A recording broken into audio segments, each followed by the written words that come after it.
وہ 4 سال تک خلائی مخلوق اور دھرنوں کے پیچھے اپنی نالائکی چھپاتی رہی، اور حال یہاں تک آ گیا کہ اب جب ہماری حکومت آ گئی ہے تو اتنے ضعیف العقیدہ ہیں جنہوں نے ایک پورا الیکشن ضیاء الحق کی جو کہ ڈکٹیٹر تھا اس کے ہاتھ پہ بیعت کرنے کے بعد خود کو امیر المومنین نواز شریف نے جب اسلام کے نام پہ ووٹ مانگا تو وہ اس قدر کمزور عقیدے کے ہیں کہ اب جب ہماری حکومت آئی ہے تو کہتے ہیں کہ جی وہ جادو ٹونے سے ہے۔ اس کا تو میرے پاس کوئی جواب نہیں ہے، لیکن ابھی رانا صاحب نے فرمایا کہ ہماری حکومت صرف انتقام پہ یقین رکھتی ہے، تو یہ اسپیکر صاحب انتقام بھی بڑا کمال ہے۔ جیسی ہی نیب اپنی کارروائی شروع کرتی ہے تو یہاں پہ اپوزیشن بینچز کی طرف سے وکالت شروع ہو جاتی ہے اپنے لیڈران کی کرپشن چھپانے کے لیے، اور جو ان کی شیخ رشید صاحب فرماتے ہیں اللہ تعالیٰ ان کو زندگی دے، کرونا وائرس کا شکار ہیں، جتنے بھی لوگ کرونا وائرس کا شکار ہیں تمام لوگوں کو اللہ تعالیٰ صحتیاب کرے، تو وہ کہتے ہیں کچھ نالائق نکٹھو اولادیں ہیں جو مزید آگے حکومت چاہتے ہیں۔ ان کی طرف سے بھی بڑے مضحکہ خیز قسم کے بیانات شروع ہوتے ہیں۔ ایک ایکس پرائم منسٹر ہیں گیلانی صاحب، ان کو کرونا وائرس کا ہوا، ایک جو ہیں شہباز شریف صاحب ہیں جو کہ اپوزیشن لیڈر ہیں، اللہ دونوں کو صحتیاب کریں، جب ان کو کرونا وائرس ہوا تو پہلے آپ کو اسپیکر صاحب پتہ ہے کہ ایک ٹویٹری ہوتی تھی، وہ کچھ عرصے سے خاموش ہے، تو آج کل 2 ٹویٹرز جو ہیں وہ کامیاب ہیں، میدان میں آ گئے ہیں۔ بجائے اس کے کہ اپنے والدین کے لیے دعا مانگیں کہ اللہ تعالیٰ ہمارے والدین کو لمبی زندگی دیں،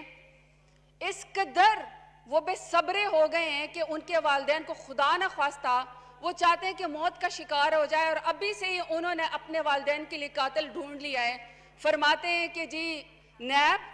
پرائم منسٹر عمران خان اور ہماری حکومت جو ہے وہ ان کی موت کی ذمہ دار ہوگی، تو اللہ معافی دے۔ دوسرا یہاں پہ جیسی نیب کارروائی شروع کرتی ہے یہاں پہ بھی ان کے اندر مقابلہ شروع ہو جاتا ہے اپنے لیڈران کی کرپشن کو چھپانے کے لیے کہ کون زیادہ محنت کر رہا ہے۔ پچھلے دفعہ جب نیب نے کارروائی شروع کی تو ان کی ایک محترمہ MNA نے ہمارے ایک بڑی سادہ طبیعت کے مالک فہیم خان ہے جو کراچی سے الیکٹ ہو کے MNA آئے ہیں، ان کو موڈا مار کے نیچے گرا دیا۔ ان کی جو دوسری MP تھی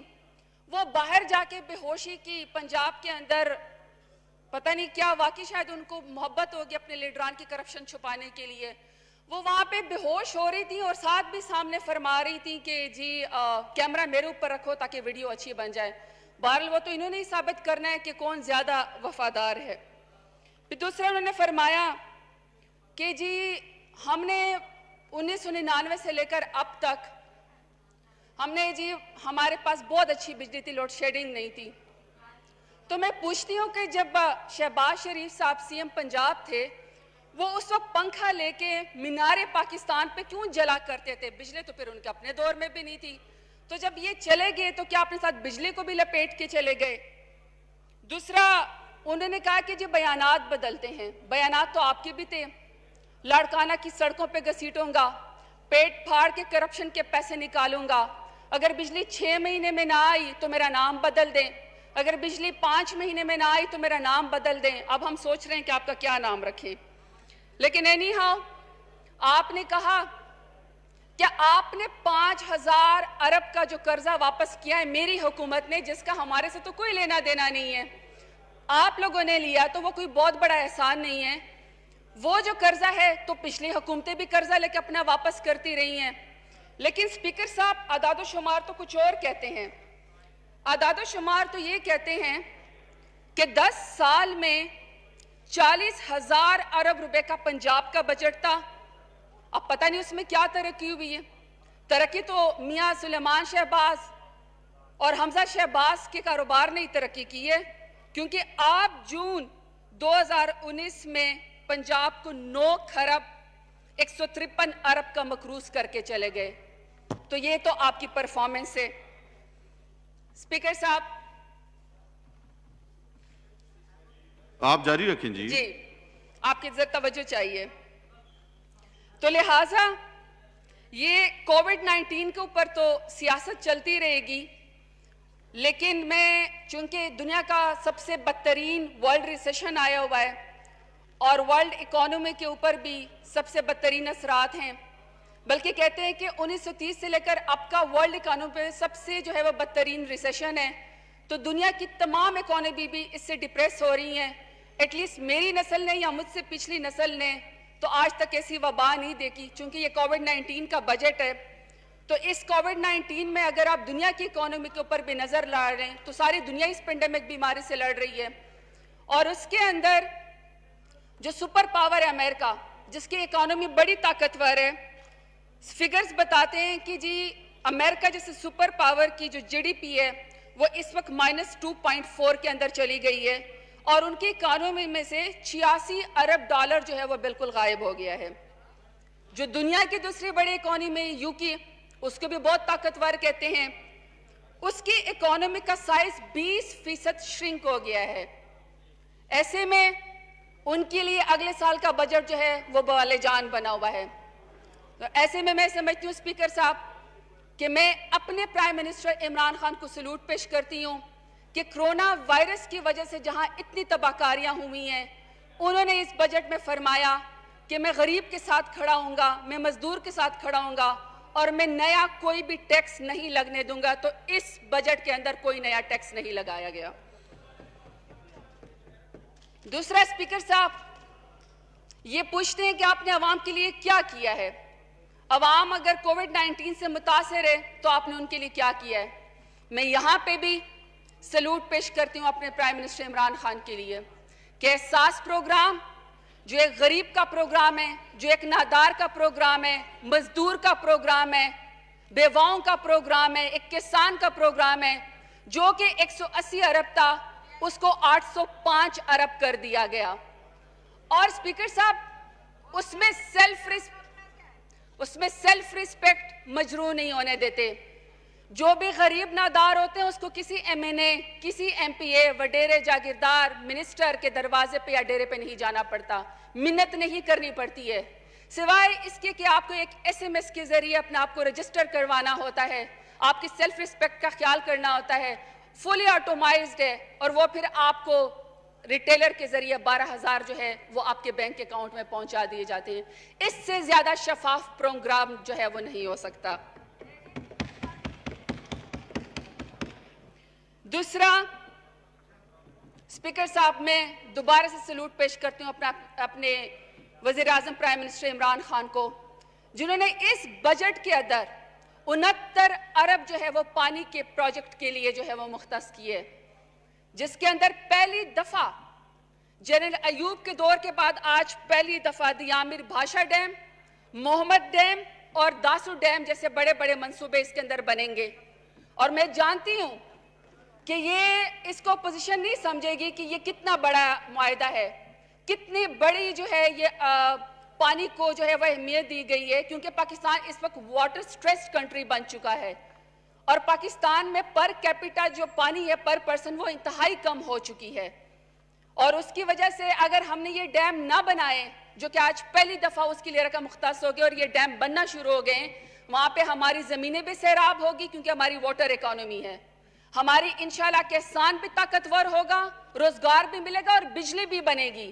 اور یہ اس لیے اپوزیشن کو سمجھ نہیں آئے گی کہ جب انڈس واٹر ٹریٹی کی وائلیشن انڈیا کر رہا تھا، ہمارے پانی کے اوپر وہ بند بنانے جا رہے تھے، تو خیر سے ہماری اب کی اپوزیشن اور اس وقت کی حکومت جو ہے وہ ساڑیاں بھجواتی تھی اور آم کی پیٹیاں بھجواتی تھی، اور وہ ہمارے اس کے اوپر بند باندھنے جا رہے تھے۔ تو میں سمجھتی ہوں کہ پانی کو اتنی بڑی اہمیت دینا میرے پرائم منسٹر عمران خان کی کارنامہ ہے۔ اسپیکر صاحب، بات یہاں تک ختم نہیں ہوئی ہے۔ اس دفعہ جو ہے 118 ارب کمیونیکیشن کو دیے گئے ہیں، اور جس کی ٹاپ پریورٹی اس دفعہ جو ہے وہ ساؤتھ پنجاب ہے،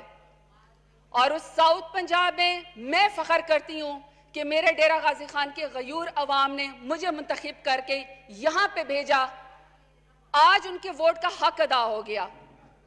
میرے علاقے میں 2 سال کے فوراً بعد اس 118 ارب میں اور بھی بہت بڑے بڑے منصوبے ہیں ساؤتھ پنجاب کے لیے، لیکن میرے حلقے میں ایک غازی گھاٹ کا پل، جو 2 ارب جس کے لیے رکھے گئے ہیں. دوسرا D G Khan to D I Khan Indus highway کی ڈوبلائزیشن 4 رویا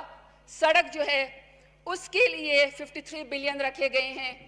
یہ میں مراد سعید کا شکریہ ادا کرتی ہوں کیونکہ جب میں نے مراد سعید سے کہا کہ یہ ایک خونی روڈ ہے اور میرے علاقے کو اس کی ضرورت ہے تو انہوں نے کہا مجھے کوئی اعتراض نہیں ہے کیونکہ کوئی بھی ایم این اے چاہے اپوزیشن میں سے ہو چاہے گورنمنٹ میں سے ہو وہ اپنے علاقے کے الیکٹ ہو کے آتے ہیں, وہ کوئی بھی منصوبہ غیر ضروری نہیں لے کر آتے, ضرورت کے مطابق لے کر آتے ہیں. لیکن اگر فائنانس منسٹری مجھے پیسے دے دیں اور پلاننگ منسٹری جو ہے وہ مجھے اس کے لیے اوکے کر دے تو میں یہ دونوں منصوبے جو ہے آپ کے اس میں ڈال دوں گا جو نئی کمیونیکیشن کے وہ ہیں پیسے. تو میں اسد عمر صاحب کا بھی شکریہ ادا کرتی ہوں, حفیظ شیخ کا بھی شکریہ ادا کرتی ہوں کہ انہوں نے میرے علاقے کو اوپر مراد سعید ساتھ مل کے ضرور احسان کیا ہے. دوسرا میں اسپیکر صاحب D G Khan cardiology hospital کا ضرور یہاں پہ ذکر کرنا چاہتی ہوں. میرے علاقے ڈیرہ غازی خان میں کوئی کارڈیالوجی ہاسپٹل نہیں تھا. جب ہمارے ڈیرہ غازی خان میں کسی کو ہارٹ اٹیک ہوتا تھا تو ہمیں 1.5 گھنٹہ اس کو نشتر ہاسپٹل ملتان لے کے جانا پڑتا تھا. تو سی ایم عثمان بزدار نے اپنے پنجاب کے بجٹ میں سے 4.2 بلین جو ہے 28 بلین پنجاب کارڈیالوجی جو میرے اس میں اب بنے گا D G Khan cardiology hospital 200 bed کا ہے اور یہ 2 سال میں انشاءاللہ مکمل ہوگا. میں ان کا بھی بہت زیادہ شکریہ ادا کرنا چاہتی ہوں. اسپیکر صاحب ہمارے اس بجٹ میں سب سے خوبصورت بات جو ہے وہ بجلی کی ترسیل کے لیے 68 ارب روپے رکھے گئے ہیں اور یہ خاص طور پر بجلی کی طلب اور پیداوار کے لیے ایکول کرنے کے لیے ہیں. اور مجھے پتہ ہے اسپیکر صاحب کہ یہ پولیٹیکل ایلیٹ کو بات سمجھ نہیں آئے گی لیکن اس 68 ارب کی جو بجلی کی پیداوار اور طلب کو مکمل کرنے کے لیے یا ٹرانسمیشن کے لیے رکھے گئے ہیں اس کی اہمیت آپ دور دراز کے علاقے کے والے ان لوگوں سے پوچھیں جو 72 سال بھی ہو چکے ہیں اور اس وقت ابھی تک بجلی سے محروم ہیں. اس میں سب سے اہم میرا اپنا ڈیرہ غازی خان ہے جہاں پہ کھوسوں نے حکومت کی, لغاریوں نے حکومت کی, پریزیڈنٹ آف پاکستان فاروق لغاری وہاں سے الیکٹ ہوئے, سی ایم پنجاب وہاں سے ذوالفقار کھوسا الیکٹ ہوئے اور جو میرے اپوننٹ ہے وہ وہاں سے فیڈرل منسٹر 2-3 دفعہ منتخب ہوئے. لیکن ابھی تک ڈیرہ غازی خان میں کوئی بھی بڑا منصوبہ بجلی کے لحاظ سے نہیں تھا اور پورا تمن لغارے ابھی تک جو ہے وہ اندھیروں کے اندر ڈوبا ہوا ہے. تو اس 68 ارب میں جو وہ رانا صاحب نے کہا جی تکبر ہے,